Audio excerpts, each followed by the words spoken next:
listening to Pop This, the podcast where three women talk about pop culture. Here are your hosts, Lisa Christiansen, Andrea Gin, and Andrea Warner.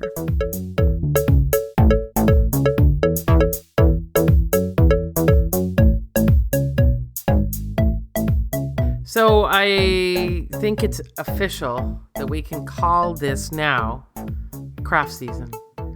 It is. Well, yeah, gourd season is definitely over. Yeah. The craft markets start in earnest this weekend. A couple of Christmas markets here in Vancouver as well are starting, but it is craft season. If you are, I don't mind going to craft fairs, if I see them, but at Christmas, I'm like every weekend. Really? I mean, I'm a big craft fair person too, but I have found I'm getting a little bit of fatigue if I go to like the same one several years in a row, and it's the same vendors and the same items, and I just found I'm just like, I try to like mix it up and only go to like one or two a year so I can go to different ones every year. But now I know what I want again. And I can't get it anywhere else. Like, that's what I'm excited about, because I'll go to the same ones. Yeah, I mean, but there are some different ones. But essentially, I'm going just to find candles and soap. I mean, that's my thing. Last year, I couldn't go because I was on deadline, but Carlos took Alex to it. It was like the Holiday Weirdos Market at the Russian Hall. Yeah, and when like the reports from that market sounded like it was incredible. I hope they're doing another one this year. I don't know. They do it every year. I've been before. Okay, good. Yeah. Because I couldn't even believe it, but Alex, and they came back afterwards and they were like, would you have wanted a planter in a doll's head? And I was like, obviously I would have loved a planter in a haunted doll's head. And they immediately were like, Alex was like, I knew it. And Carlos was like, oh, damn, I should have bought it. Like, I could not believe that my nephew was able to say, of course she would want this gift. And my husband was like, I don't know. You know what? How dare that happen? How dare that happen? You know what it is, though? I'm just to defend Carlos a little bit here, is that the whole market is so overwhelming. Okay. Like, that's one of the more tame pieces I saw there. I guess, yeah. Fair enough. And when people are telling you what they're doing with like these things they find and turn into, you're just, oh, okay. Wow, that's a lot to take in. So I think that's where the reticence comes from. It's just like a sensory overload. Okay. Well, I'm really excited. I hope they do it this year. I'm going to absolutely go. I cannot wait. I think it'll be really fun. Yeah, I just love the whole feeling that's when it really kicks in for Christmas for me, when I go into the market. And Really? I just we do record early. So the date today is November the 13th. Yep. And as I walked through the mall, the Christmas music was already playing. Absolutely. Sure. Yeah. Like, it's on. Yeah. And Netflix is ready with a whole batch of new Christmas movies, including a very peculiar one that cannot stop mentioning pentatonics. Oh, yeah. Yeah. Pentatonics really owns Christmas. It's weird. How? When did that happen? It's happened over the last 5 years. Actually, probably over the last 10 years, because they've put out like a few Christmas albums. I don't know for sure, but I just feel like every single year I am being shown Pentatonics Takes Christmas or something. And I am blissfully unaware of what pentatonics is. What? No. Wow. Incredible. Okay. Great work. Honestly. All right. Don't let us tell you. Don't look it up. Just refuse. Just stay pure. Stay fine. Or this movie just came out on Netflix. It's called Meet Me Next Christmas, and it stars Christina Milian. Yeah. And the entire story is around Pentatonics, a concert that they're putting on that is sold out. And whether she meets some guy at an airport and he says to her, like, if you're not with anyone next year, you can meet me at the Pentatonics concert. And by this point, I think we've said Pentatonics a good 20 times. Wow. And so now it's the next Christmas. And oh my God, she can't get a ticket because Ticketmaster has like screwed her out of all the... No. The only reason... Is this podcast sponsored by Pentatonics? I don't know. You've said it like 15 times now. Right? Are we part of it? They made me say Pentatonics again. Well, you'll find it refreshing that when Christina Milian is stuck in the airport for Christmas, and she meets this guy, and they're sitting there together, and she tells him that she's super excited because she's going to see Pentatonics for Christmas, but he's never heard of them. She is, of course, so horrified. So she plays him a little, and strangely, that man is seduced instantly. And that's when he says to her, if you're not with someone next year, meet me at the concert. You know, the beginning of every great heterosexual love story does start with a bonding over pentatonics.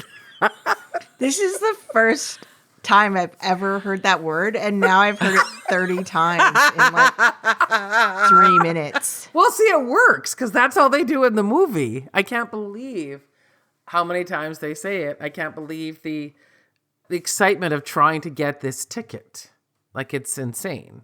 Wow. Yeah. So anyway, that just came out on Netflix. So we're in. Yeah. The Christmas, the crafts. I saw a video of Krampus the other day. Like, it's happening. Would you prefer I said Krampus over Pentatonics? I don't know what Krampus is either. It doesn't matter. I walk through the mall kind of, I don't even notice Christmas music is playing. It's all wallpaper. I don't know. Wow. Well, Krampus isn't a band, for one thing. It's German folklore. It's a monster. And if you're a bad kid, Krampus comes to you. And he's very scary. Okay. Like, Vancouver has a Krampus market, and you can get your picture taken with Krampus. Really? Mm-hmm. That sounds actually more appealing than Pentatonics. It 1,000% is. Yeah, no. Yeah, I'm pretty sure. I honestly support that entirely. Like, I have a question for you guys because I also have been already thinking about all the Christmas stuff and like, we'll announce Pentatonics. It isn't even halfway through November yet, people. Dude, I've been thinking about Christmas since August. But why? Because I love Christmas music and I love the holiday season and like I really am super into it. And like if it goes ahead, I will talk about it down the road a little bit. But like Carlos and I might do a Christmas trivia event, and like I'm very excited about Christmas. What I saw the other day, and I didn't get to go to it last year, but they're doing it this year as well, is this studio in Langley where they film a bunch of Hallmark movies. Oh yes, and Christmas movies. Yeah. They they open up the back lot, they decorate it hugely for Christmas, and then you can just go and walk the sets, and like they've got musicians and food and a little market, another Christmas market.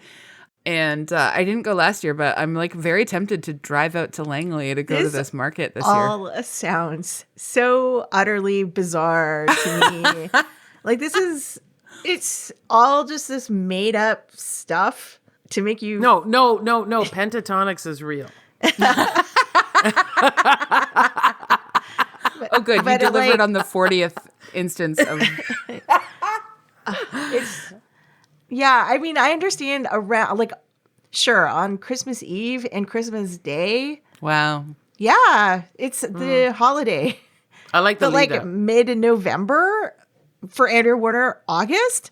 Like, that's just. There are stores that are called the Christmas me. store, and there are 24/7. It's bizarre. Like, why would you want to think of Christmas for half a year? I don't say I want to think of it all the time. I just like, I don't know, Christmas makes me happy. And so I like to start thinking about like, what am I going to do? And like, you know, I'm always working. Summer make you happy? Summer makes me happy too. I love swimming, outdoor pools. Like, but like, I'm an advanced planner. You know that. I'm like constantly like, okay, what are we recording 6 weeks from now? Like, that's where I live in the future of it all. Like, we record in advance. Like, good Lord, we watch The Holiday and Love Actually every year. Like, and I know that you've only been subjected to watching them specifically in our recording environment where we all record together now. But, like, it's our Christmas season begins pretty early, doesn't it? Yes. I guess so. But to me, it's just like someone saying, like, I've been looking forward to Valentine's Day for 6 months. I've been planning everything I'm doing in the run up to it. I want to go to a Valentine's Day themed town to walk around in and listen to Valentine's Day love songs while I'm doing it. If that were a thing, happy. maybe I would be doing that, but it's not. Christmas is a time for the music, the presents, the dinner, and my favorite is the kind of the buffet potluck situation, which is very frequent during the holidays. Yeah, and we might bring back our cookie decorating party this year. See, there are these things, cookies, baking. Yeah, it's all like, it's so great. It just seems like so much stuff. Velvet, lots of velvet. It's a lot. I mean, I think it can be stuff, but like I sort of like think about it more as like I'm like doing things with people. Mm-hmm. But you're always doing things with people. Yeah, but like it's nice to sort of have like you know what? It's nice to do it set to lights. I love a lot of really twinkly lights. Also, to quote Will Ferrell in Talladega Nights, Baby Jesus. I couldn't give a toss about that kid. Everyone yells at him, I don't want to talk about baby Jesus. And he said, that's my favorite Jesus, baby Jesus. So. Yep. Nope.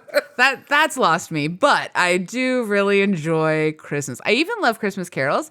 And like, I'll make us sing Christmas, not make us, but like, this is like long inherited behavior. Like what my dad used to like, we always would drive in the car and sing Christmas carols, like while driving back and forth from his work all the time. Like, eggnog. I love eggnog. Oh, I hate eggnog. I'm so sorry. Eggnog. You lost me there. Eggnog, no. But just wait. There is a segue. Oh, there is, for sure. You know who really does a good Christmas? Who really knows how to make Christmas sing? Mariah Carey. Okay, that too. Oh, we should be taking like a 10-year break from that song. No, I love that song. Oh, I'm so sick of that song. Oh, bummer. Well, at least we know who's playing the Grinch in our show this year. I love it. Yeah. Love it. I'm the Grinch in our show every single year. Yeah, that's for sure. never going to change. Okay. See? All the traditions of Christmas. The traditions all in are place. Alive and well. Yes, they are. Incredible segue. Don't talk to me about it until December 24th. Wow, okay. You just gave such Mariah Carey, like, like the way that you just like moved your hands down. You're just like, don't talk to me about it. That's very Mariah. Not as much Martha, but very Mariah.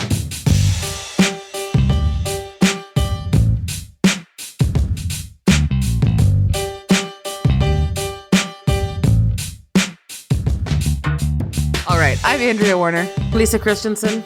I'm Andrea Gin. And you're listening to Pop This. And surprise, surprise, we're talking about Martha Stewart. Martha. That's all she needs, this documentary, right? Martha. That's it. Yeah. I mean, like, I love to think about, like, Martha from, like, Who's Afraid of Virginia Woolf. Like, that's my favorite Martha, but this one's fine, too. But if you say Martha right away, people are going to say Martha Stewart, right? I mean... Probably. Yeah. Yeah. I mean, we're all not literary like you. I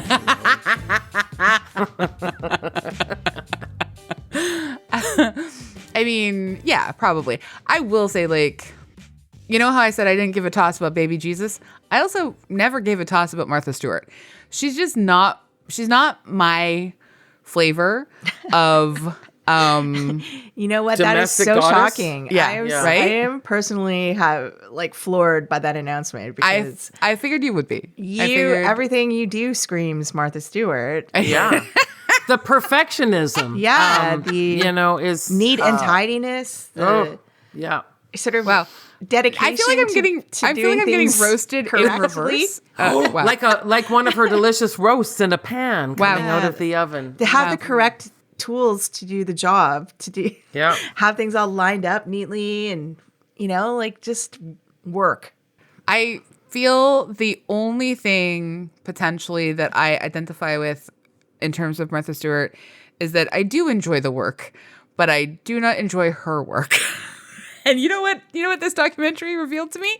I'm still pretty lukewarm on Martha Stewart. Oh. Hey. Well, that's fine. I know. I wasn't saying it to You're personally allowed offend to be either of you. lukewarm on Martha Stewart. I didn't think like both of you were just like, she is my best friend. How dare you?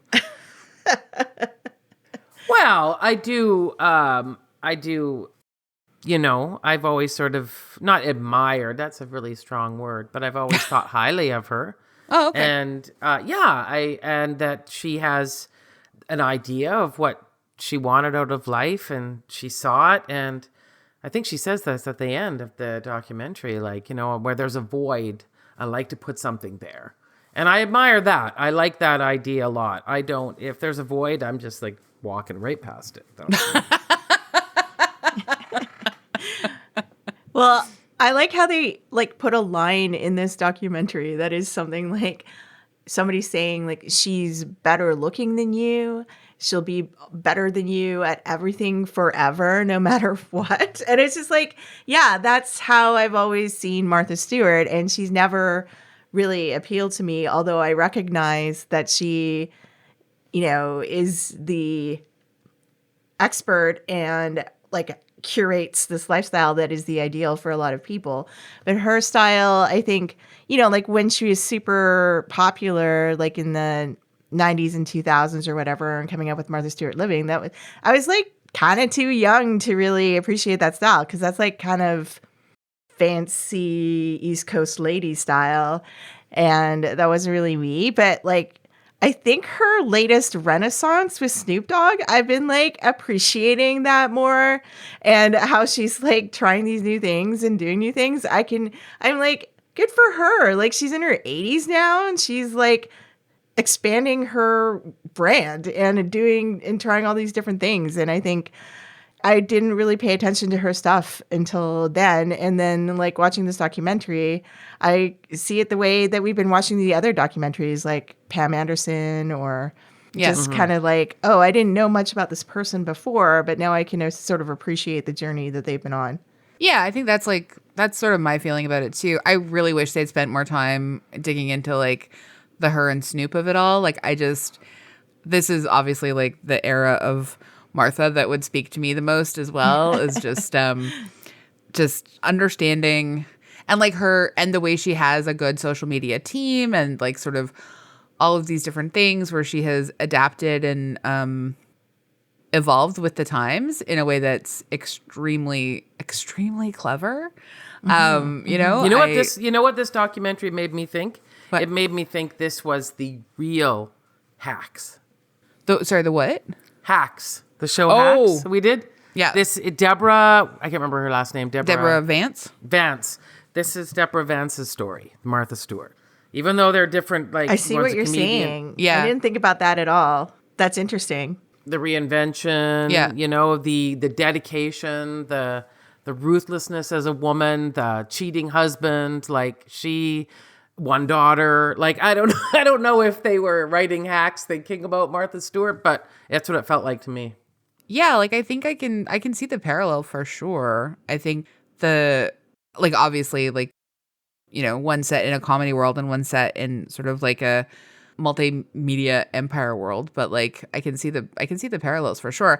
I think the sort of place where it's a little bit different is that Martha's whole thing has been this selling this perfection, and they talk about it, and they sort of like play with that a lot in the documentary, and we get this idea of this cost of perfection, and from a young age sort of like never being able to live up to like her father's like kind of sounds like horrifying ideas of perfection, and that abuse, and like and sort of how never interrogating what that has done to her and sort of, I know she said she's talked about therapy a lot about like her intimate partner relationships and stuff, but I don't know how much of the work has been around sort of like that father-daughter relationship that sounds like it was really difficult. But like, I guess like one of the, like her sense of sort of upholding this perfection, whereas Deborah Vance, I think was like hers whole thing was like, she was always mess.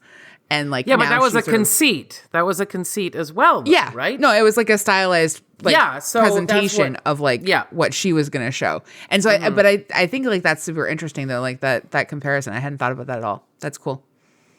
I also wonder too, when I was watching, I mean, it's just that the whole, like they did, you're right, focus a lot on this perfectionism, but I guess in knowing or, you know, being part of watching the Martha Stewart experience, oh, it sounds like Jimi Hendrix. I've never really, the whole idea of perfection didn't come to me. What I always thought of was those people I know who just try their hardest. And that's good enough. That's completely me. Like, I will always be a person that says that's good enough. Like that, I never am going to strive for something to have to be, like, I don't even have a picture in my mind of what it is I want. Whereas I always just thought of Martha Stewart as the person was like, well, you know what? You can have dinner or you can do this, you know? And that always struck me as a lot, like just a different kind of person. Like when even going to like craft fairs and stuff, I realized there's people that just has a real sense of how to make something beautiful. And I appreciate that. Yeah. And I think like her sense of how to make something beautiful, like there's just like so many different things that I would really have loved to spend a couple of extra minutes on, like throughout the documentary. Like, and it was produced and directed by R.J. Cutler. And we'll come back to R.J. Cutler, but like some of the stuff that I think is actually sort of really important to truly giving us a bit more understanding of who Martha Stewart is and like what she has, like what her legacy really is culturally. I think the director decides to just like have it sort of like said in voiceover. Like he's always telling us, he's not really showing us. And Martha Stewart, her whole thing is showing us. Like it's all visuals. And so like I was a bit frustrated that. But there was a lot of cartoons and those weird animations in this.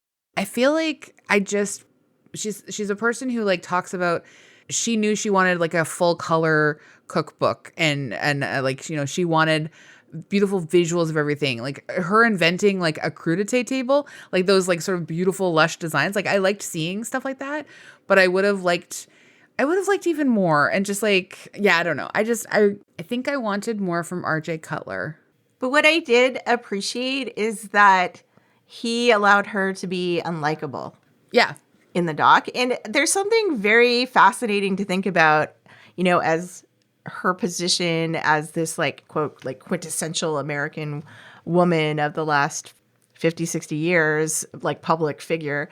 In the fact that like she has a daughter, but she's not like a maternal figure. Like she would never have been a mommy blogger. Yeah, never. Exactly. Yeah. And she's not a likable personality. She doesn't have a ton of, you know, expression or laugh a lot or, you know, she just wears kind of a plain clothes that are not like, I don't know, like it's just like she's very like chic in her own way. But I think there's just something fascinating that she's become this icon of American women, but at the same time does not possess the characteristics of things that we think of when we think of an American woman who is like a gardener, a cook, you know, like a house designer and does interiors and stuff like that. Like she doesn't have the personality of someone we would think of. It's interesting, too, because Ina Garten's new book just came out and everyone's been talking about that. And also, she doesn't have children and she's, you know, I can't remember what her husband's name is, but he comes up so often and when people make jokes and stuff, right? But she has that. Yeah. And that same sort of thing, like, look how she dresses, right? Like, it's not some big flashy thing either. So, yeah, I think there's the two of them are, sound like they don't get on that well. But right? Also like Martha, it feels like she's never had to pander to the male gaze either in her like career journey. Well, I mean, she's a beautiful white blonde woman. Like she's sort of already beyond, like she's already sort of like an ideal on some level of a male gaze. So like, but I think like what she did is she sort of like, she had control power wise, like from an early standpoint. And like she put herself in her magazine, she like put her image everywhere, but like she was very much in control of that image. And I do appreciate that. Like, yeah, but I exactly. think like, sorry? Exactly. Yeah. Oh yeah. But I think like she already like, you know, she started out as a model. Like that's still a part of like her aesthetic, is that it's going to open certain doors for her that like she just is very smart about how she like walked through those doors. I think if I was going to, like, there are a couple of things that I took away from this documentary that I was pleased that they didn't like sort of brush over her prison time, because I thought I had questions. I thought that was a big deal. And it was really interesting to see them really, dig into what happened there and what it looked like. And the other thing that I really enjoyed was getting a sense of how she got to become who she did. And she said largely it was to do with this house that her and her husband bought. But what I think my favorite part of the documentary was like when that long honeymoon they took through Europe, and that kiss. Right. How does this happen to us 2 weeks in a row where like the two things that we're talking about each include a random kiss from a total stranger that actually the person in question enjoyed, I guess, and don't have a problem with it at all. Well, I that mean, seems very strange. Like I would say the Kelly Bishop one sounded like it was a drive-by situation where she wasn't sort of, and the Martha Stewart one seems like they met, sort of were bonding over the beauty of this cathedral or whatever, had probably at least talked a couple words, and then were like apparently so overcome by this like beautiful art, they just got mad horny and made out. Like that's wild to me. Like I know, but I just love that story, and I think I can understand why. I'm sure that this director, R.J. Cutler had. Oh, can you imagine how much editing he had to do? But the fact that he kept that in, I love it. But I think that it's very telling. Did both these incidents happen in the 60s or the same decade? Like, is there something that we don't know about? Oh, it's 1,000% in the 60s. Yeah. It's 1,000% like sort of like a... Was that common, do you think? I think it was a free love kind of time, you know? Just... Okay, but I'll tell you once. There was I went to see this Radiohead Did this show. happen to you? Oh, kinda, yeah. All right, not the 60s. Okay, silence, everybody. We need to hear this. Yeah, so I got I got tickets to this weird show, which was Radiohead, if you can believe it. OK Computer was just about to come out, so this was like 97 or something, right? Yep. And weirdly, Radiohead was opening for Foo Fighters. It's very strange. Some kind of anyway. I have this very favorite Radiohead song, and it's from the Romeo and Juliet soundtrack. Yep. And it's called Talk Show Host. I think. Do you know it? You know that one? Mm-hmm. Yeah. So anyway, I didn't know what the songs they were going to play. And all of a sudden, they start with that opening of To Talk Show Host. And I was like, oh my gosh, I can't believe this. Now, I know you're not going to believe this, but this man comes out of this crowd, walks up to me, and just starts dancing with me, like holding me and dancing with me. And it was wild. And then the song ended, and he went off, and I never saw him again. Wow. So how did he know my favorite Radiohead song? Why did he come up to me like that? And then why did he leave again? And I didn't even bother trying to go and find him. I just thought, well, that was a moment. Wow. I don't think I've ever told that story to anyone in the whole planet. Wow, now I've told it here. We've heard with our own ears from someone we know about like how these things happen. And I still am just like, that's wild. It was wild. It was very, very wild. Incredible. Yeah. Incredible. And it's a fantastic memory. So, yeah. Well, I guess you're saying you look back on it fondly, just to be clear. Oh, yeah. Didn't you? No, actually. You wouldn't? No, I would not like a strange person coming up to me and doing that at all. Okay. I mean, it would just be. It was in public. There wasn't. It would be a different story. Like you probably wouldn't like dance with him. No. Yeah, Lisa danced with him. Yeah, I did. Yeah. Yeah. And I definitely think Martha might have even instigated the kiss on her end. So. Yeah, I did not instigate this at all. But it wasn't. I didn't feel threatened or he didn't. Wouldn't that be something if Lisa revealed like she was a person who went around doing that to strangers? It's an interesting ploy. I don't know how. Yeah. I mean, it's it sounds like these have been memorable moments, and I just love the fact that she with Martha on her honeymoon. Right? Recently married. And then she's talking about how it broke her heart that her husband was like having this affair, and how, she talks about the cheating and being like a piece of crap and et cetera, et cetera. And then RJ's like, yeah, but didn't you have an affair first? And then she's just like, yeah, but that didn't matter. And he was just some handsome Irish man that you wouldn't lose a marriage over. The level of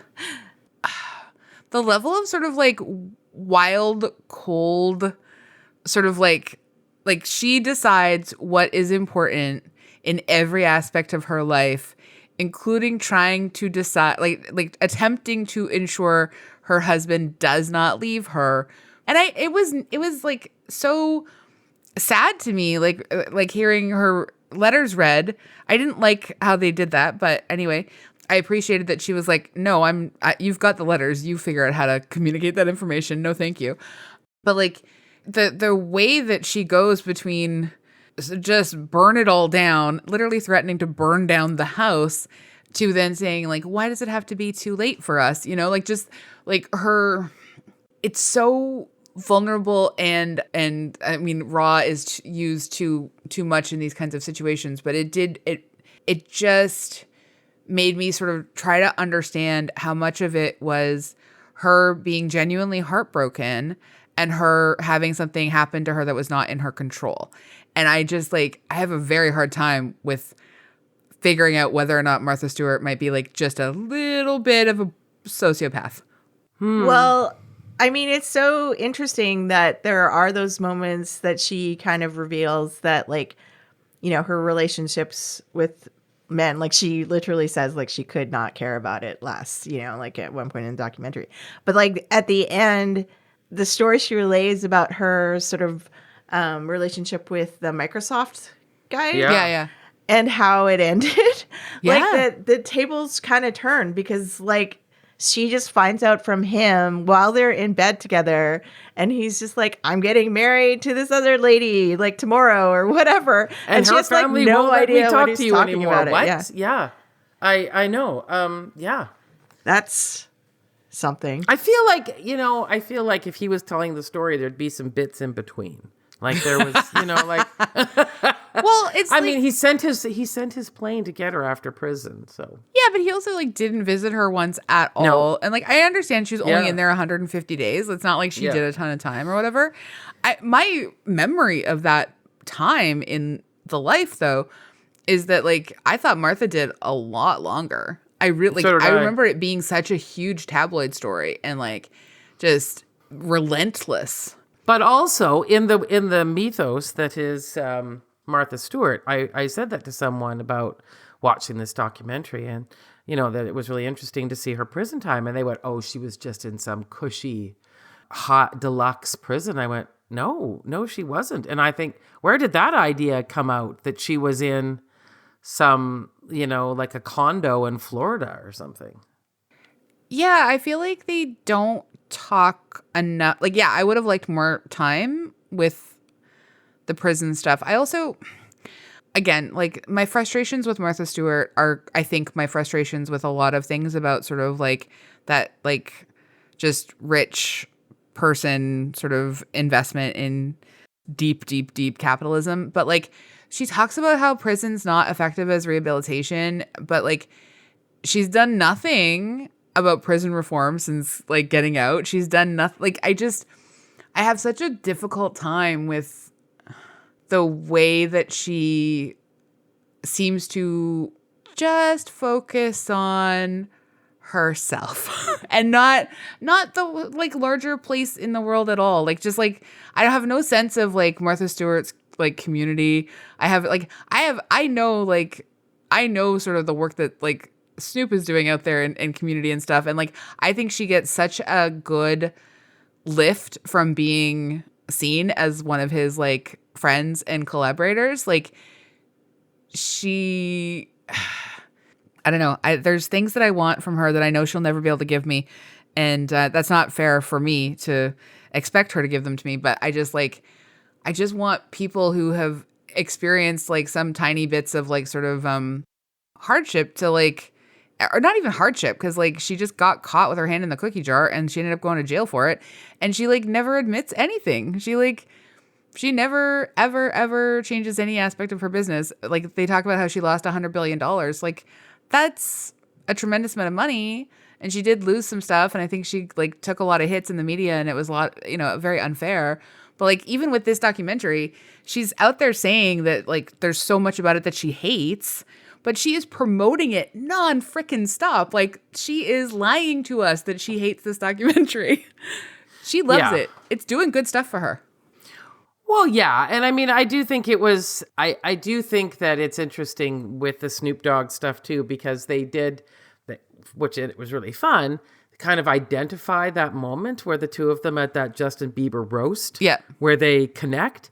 And I honestly just feel like he looked at her and went, there's a woman that's trying as hard as I am. Like, you know what I mean? It's hustle. It's work, commitment, and I think he saw that. Yeah. And I think that is the thing. Like I know they play up this opposites all the time, but you know what I mean? Like, that's the one thing they've really got in common.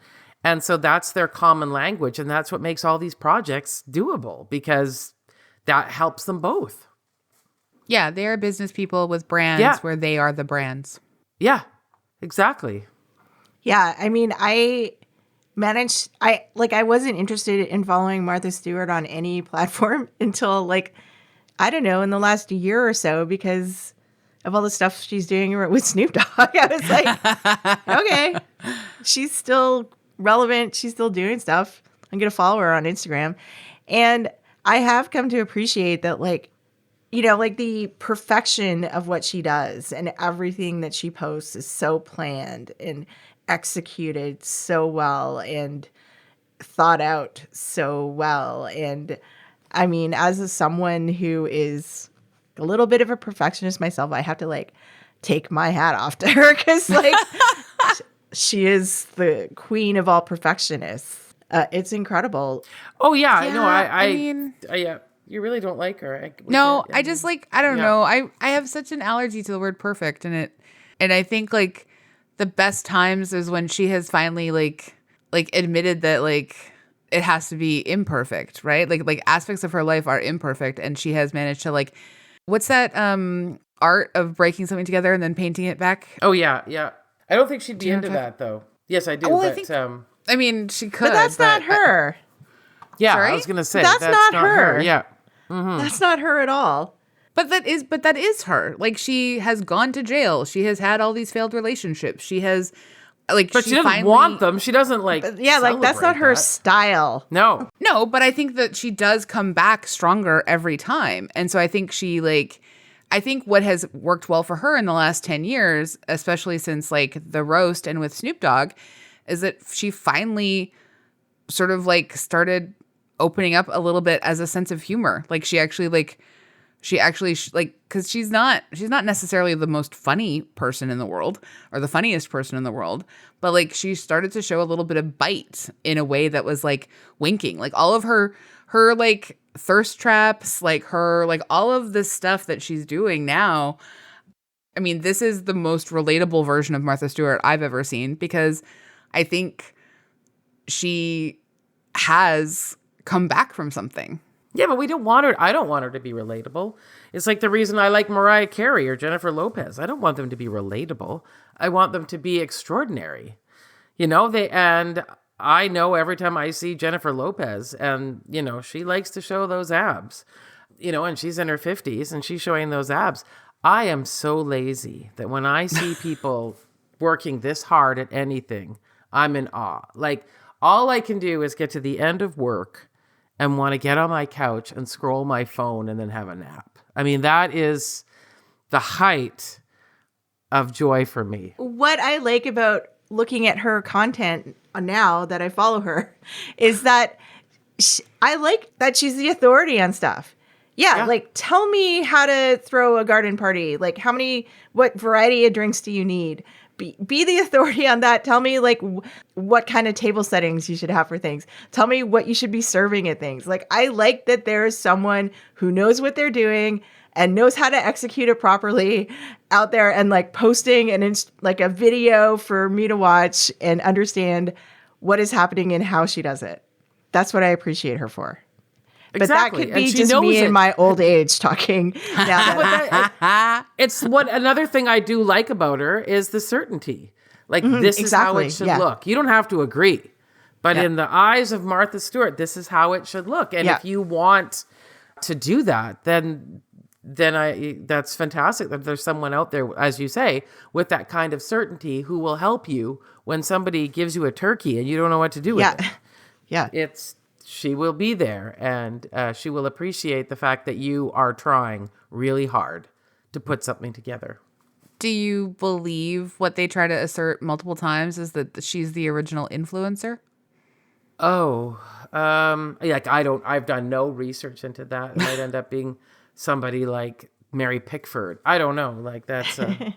Well, yeah, I mean, there have been celebrities who have been influential since forever, but... Mm-hmm. I can see what they're saying about in terms of, like, American lifestyle, like a complete lifestyle that's trying to show you how to do everything in your house and cook everything and, just like the style of America. Like, I can sort of see what they're saying because she's like the first complete person. There have been, like, people who have influenced.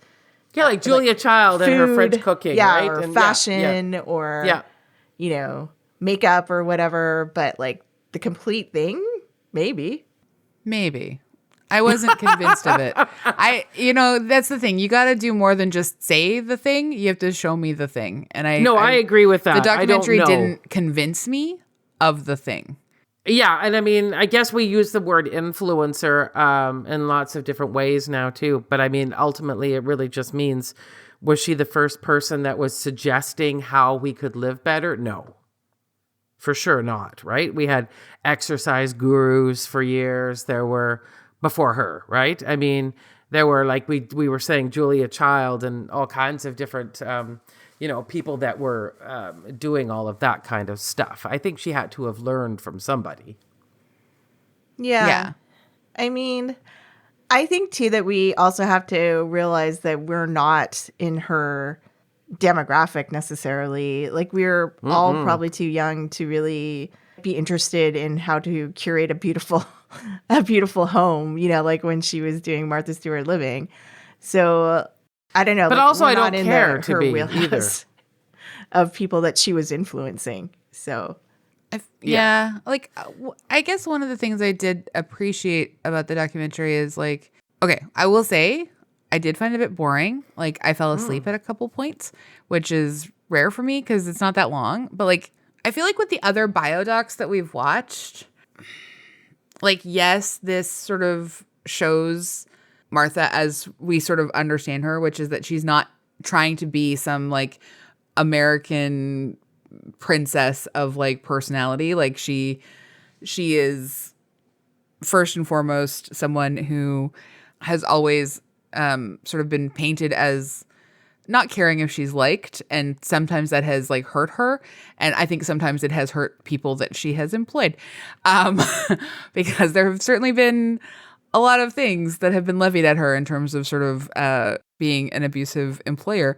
Now, I think she has, like, paid for that way more than any male CEO in her same position. Like it has hurt her a lot harder than it hurt anybody else. But like, I guess the other biodocs, like they don't linger for that extra couple minutes in that unlikability. So I will give Cutler like credit in that. But like, I also feel like the other biodocs actually give us a little bit more of the person. Like Martha is still so she agreed to make this film, but she doesn't want to really sort of engage with us. She wants to still sort of present a sort of like I don't know what other biodocs she watched, but like this was just not quite the way that they typically have gone. But the filmmaker, he's done other biodocs. Didn't it say he did Billie Eilish? Yep, he's done other ones for sure. Yeah. The September issue. And the September issue, yeah. But I feel like that's Martha. Like she didn't want to, she's not going to show us stuff. She's not going to like open up to the camera. She's not a touchy-feely person. She doesn't want people, like even the way she was talking about her intimate relationships was like or her letters. Like she just doesn't, she's not that person. She's busy. She's got a dinner at some point to put together, some deviled eggs to make. I mean, these things aren't going to do them hurt. And I could just see her as that person too. Like, could you imagine inviting her to your house for dinner? Like, what a nightmare that would be. Like, I don't think anyone does. Like, who would put themselves through that? You would just have to say to her, look, hey, do you want to come over and make me dinner? And she'd probably say, yes, I do. I find that a relief. Thank you very much. I will enjoy myself much more if I come to your home and decorate it and make dinner. Yeah, like, but I just like, I guess I'm just curious as to like why she wanted to make this film at all. Well, I think it's to establish, like, retell her story in her own way. Like I had no idea she was a stockbroker when she started off her career. And I don't know, like, I don't think a lot of people know much about her early story. And to me, the motivation is the same as any of these other docs. She just wants to tell her story in her own words. But she is just not a person who wants to expose her inner self and inner feelings to the world. She wants to just say, like, look at what I've done. Yeah, exactly. Look at my garden. Yeah. Right? Yeah. Yeah. Yeah. I mean, I guess that is the one thing I sort of, I do have a sense of what she has done. Reading some of the things that she has said as sort of being critical of the film and like the different ways in which she has sort of done press and publicity for the film it just all feels like it's at odds. But what she is very good at, and what we know she is very good at, is identifying that void as she talked about. She sees a void. She says, she's like literally quote, I never look away. I look at a problem and I try to solve it.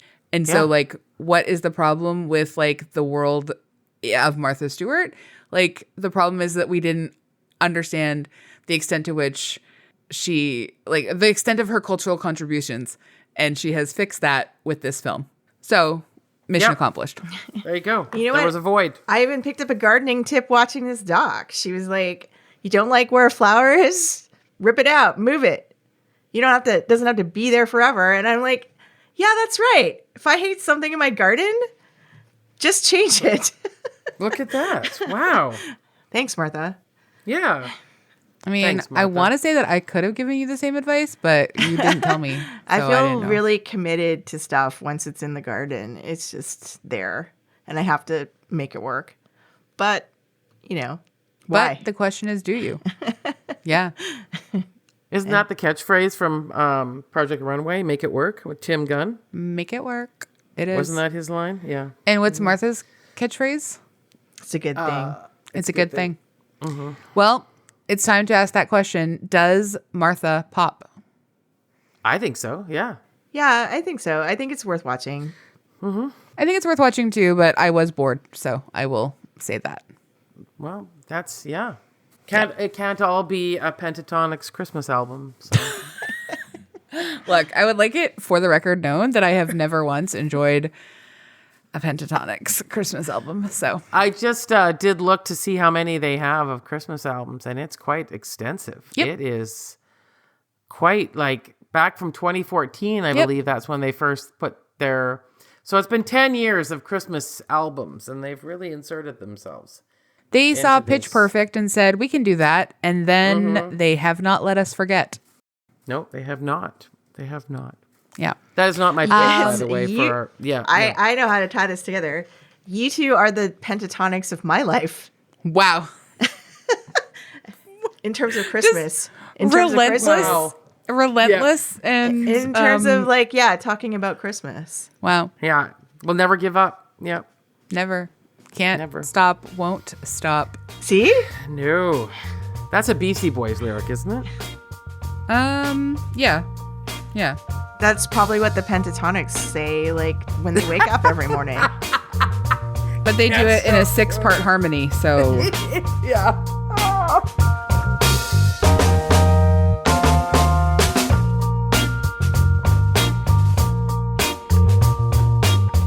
Well, we love to, leave our episodes on things we recommend. Lisa, would you like to go first? Yeah, so I am a very big fan of the author Elizabeth Strout. Do we all know her? She is the one that wrote Olive Kitteridge. Oh, yeah. And so I just finished one of her, it's not a new book, but it's called Oh, William from 2021. And it's because I picked up her new one, Tell Me Everything, that just came out this year. But I wanted, there are I think you can read them separately, but they are kind of all especially the Olive Kitteridge novel, which they all kind of connect in the stories. And I just honestly think she's just one of the best writers out there. Every time I start one of her books, I can't put it down. So Elizabeth Strout. So just all of her books. All of her books. Well, I start with Olive Kitteridge. I thought that was amazing. And then there's this other character she created named Lucy Barton, who shows up in a lot of the books, including this Oh, William. And she's pretty amazing, too. Cool. Thank you. AG, what about you? So I'm going to recommend this movie I watched called My Old Ass. It's a sci-fi comedy drama. Yep. Written and directed by Megan Park, and it stars Maisie Stella, who's Canadian. Oh, yeah. In her film debut, and Aubrey Plaza, who we've been seeing a lot of lately. Yep. Yeah. But it's about this, Maisie's character who goes on a mushroom trip, on her 18th birthday and meets her 39-year-old old ass self. And they have a conversation, and it's an unexpectedly very moving film about what you would tell your 18-year-old self. So I've heard great things about it. Yeah. And I like Maisie Lennon. She is of the Lennon sisters fame. They are singer-songwriters from Nashville, and they were on Nashville together and stuff. And I'm excited for Maisie to go off into this new direction. Yeah, she's really good. Yeah. That's so nice. Thank you. Oh, where can people watch it? Apple TV. Apple TV. Oh, cool, okay. Cool. Okay. I am going to recommend holiday music. Woohoo! So Tim Baker, formerly of Hey Rosetta, he has a new record. It's out November 15th called Full Rainbow of Light. There's one cover, I'll Be Home for Christmas, but the rest is all original compositions, and it's so beautiful. Tim Baker, obviously, a very beautiful, I love his voice so much. Beautiful singer-songwriter. The record is really, it really is incredible. And it's just also Full Rainbow of Light is kind of what the record makes you feel like. So I would like to recommend that. Perfect. Yay. Wow. AG is going to run to the Bandcamp and listen to it right now. I know she is. Along with the Tetrotonics or whatever they're called. Nope. No, you won't find them like that. So Google that, actually. Yeah. Stay ignorant, dude. Just live in your bliss. It's so good. Oh my God. Oh, that's so funny. Yeah. Don't give in to us. You don't need to know that. Lisa's constant advertising for them. She's taking that big Netflix money. You know? I don't know how many podcasts they've been on, so... Thank you everyone for listening. You could hang out with us. Oh wait, I do have a little note from a listener, Rachel. Thank you so much. You sent us a nice little email that you were so happy that we talked about Agatha all along from a mostly non-Marvel perspective. So I really thank you so much for emailing us. It's really lovely. I'll read part of it. She says, and Carlos was pretty correct. I enjoyed most of the episodes without knowing anything and managed to ignore any references to Marvel backstory, but it lost me completely at the end when I suddenly discovered it was all Marvel backstory. But I loved that you discussed it because every other conversation I heard was from Marvel watchers.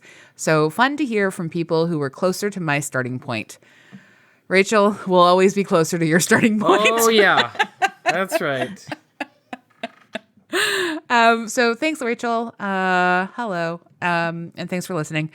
You can email us if you'd like at popthiscollective@gmail.com. I think Rachel messaged us through the Libsyn app, so you could do that too. And you could, if you'd like, rate and review us 5 stars. 5 stars. And thank you to Andrea Gin, our co-host and producer, and not a fan of tetratonics. And you're just gonna keep saying the wrong words now, and it's gonna be so great. Good. I love it. Yeah. I really love that band, Heliotropics. Yeah. Yeah, I'm not gonna Google that. I'm just good. Gonna, yeah. Stay away. Good. Again, live in your bliss. Just stay ignorant. All right. It's still November for me. I'm walking around. The Christmas tree. Walking around with no Christmas in my head. All right. Okay. Well, you enjoy that. I'll be over here having some eggnog and listening to Tim Baker. So, there you go. Thanks, everyone. Thanks, everyone. Bye.